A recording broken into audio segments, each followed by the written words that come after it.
Most olvasnám újra az első verset, így kezdte a levelét. Ami kezdettől fogva volt, amit hallottunk, amit szemeinkkel láttunk, amit szemléltünk, és kezeinkkel illettünk. Ez az életünkben valósággá vált. Ő bejött az életünkbe, valósággá vált, és ettől mi átformáltattunk.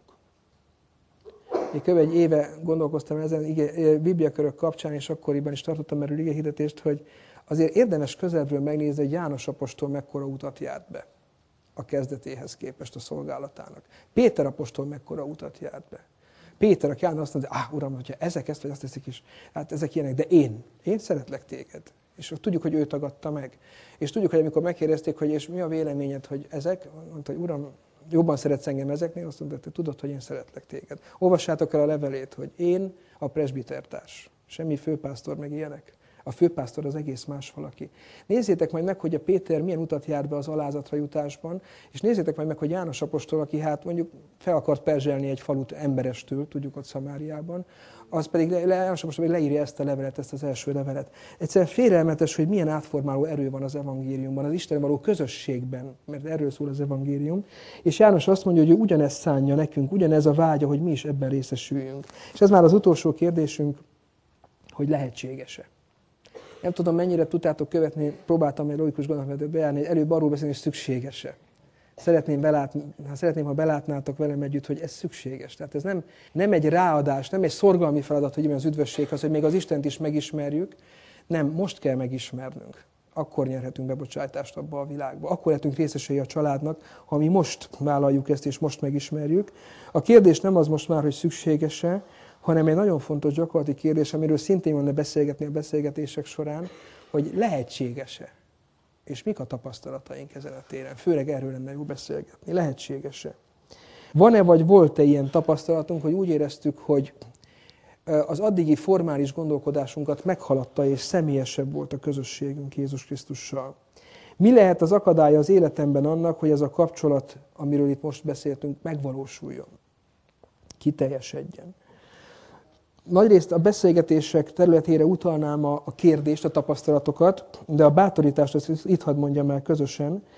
Péter apostol azt írja az első levelében, az első fejezet 8. versben, hogy akit, Jézus Krisztusról mondja, akit noha nem láttatok, szerettek.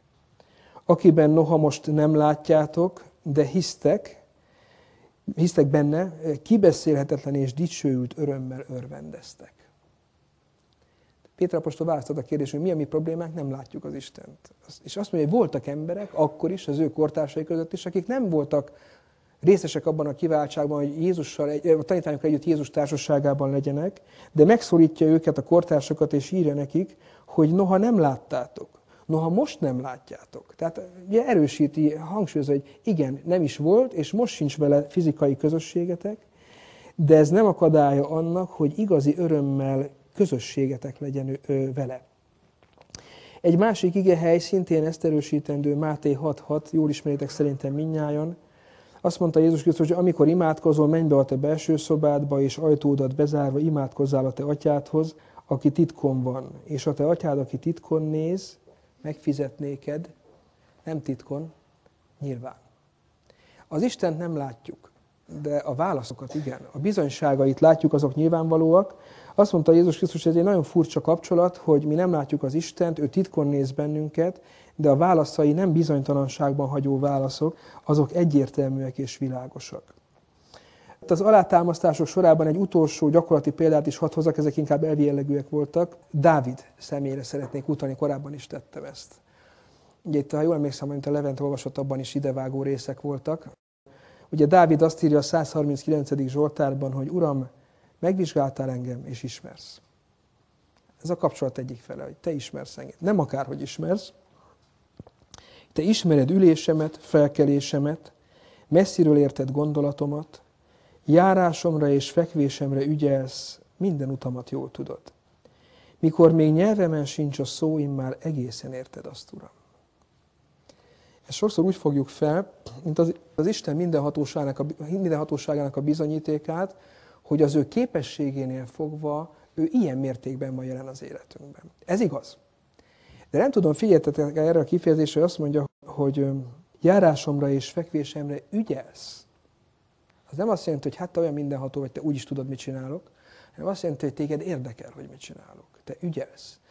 Te figyelmet szentelsz rám, az én életemre, és mindenkiére egyformán figyelmet szentelsz. Nincs különbségtétel. Te érdeklődéssel tekintesz mindnyájunkra, tehát ne úgy vegyük az Istent, hogy hát ez egy adottság, hogy ő úgyis mindent tud, ami velünk történik, mi meg úgyse tudunk semmit az Istenről, mert nem látjuk őt, hanem azt mondja egyrészt Dávid, hogy az Isten a maga teljes érdeklődésével nyitott a mi életünkre, kopog az ajtón, ő jönne, ő még jobban itt lenne, hogyha hagynánk. És ugyanezzel szemben pedig az áll a Dávid és minden ember részéről, amit a 32. Zsoltárból idézek, a 8. verset. Itt Isten beszél, azt mondja, bölcsé teszlek és megtanítlak téged az útra, amelyen járj, szemeimmel tanácsollak téged. Mondja az Isten az embernek. Hogyan tud minket a szemeivel tanácsolni? Hát, hogyha mi tudjuk, hogy hogyan nézzünk a szemébe. Nyilván nem szó szerint, mert úgy nem tudunk. De ahogy ember-ember szemkontaktusban tud lenni egymással, akik jól ismerik egymást, szülők, gyerekek, vagy barátok, házastársak, egymásra néznek és tudják, hogy mi a teendő, mire gondol a másik. Azt mondja az Isten, hogy nyitott a lehetőség mindenki számára, hogy hitben erre a közösségre eljusson vele. Ő lenne a legboldogabb. Nem tudom, mennyit sikerült átadnom abból, amit szerettem volna, hogy az Isten egy sokkal valóságosabb, sokkal tartalmasabb, sokkal gazdagabb kapcsolatra vágyik velünk, mint amit mi elképzelünk. Félek, hogy a mi gondolkodásunk nem rossz szándékkal, emberek vagyunk természetes módon, gyakran megreked azon a szinten, mint a zsidóké a Sínai hegynél. Hát tudjuk, hogy mit akar az Isten. Legjobb szándékkal megpróbáljuk megtenni, persze legjobb szándékkal se sikerül, ez egy más kérdés, mert hiányzik az ismeret, hiányzik a közösség, hiányzik a motiváció, hogyha szabad ezt az idegen szót használnom. Azzal zárnám a mondandómat, hogy amiről most beszéltünk, az szerintem fontos. Tudni, erről szól az életünk. Hogy megtanulunk-e beilleszkedni az Isten családjába, megtanuljuk-e szeretni a családfőt, és vele együtt a többi családtagot, az el nem bukottakat, meg a bűnből megtérőket. Mert azt mondja az ige, hogy akinek ez sikerül, aki alkalmassá válik, hogy a mennyei család tagja, és az örök élet, az alkalmassá válik, hogy a mennyei család tagja, és az örök élet részese legyen, Krisztussal közösségben, meg egymással, már itt elkezdődően. Akik életében viszont nem valósul meg ez a kapcsolat, akik a formáknak akarnak megfelelni, akik megrekednek a kötelesség teljesítés szintjén, azt mondja az ige, azok a lehetetlen próbálják meg, és menthetetlenül kimaradnak.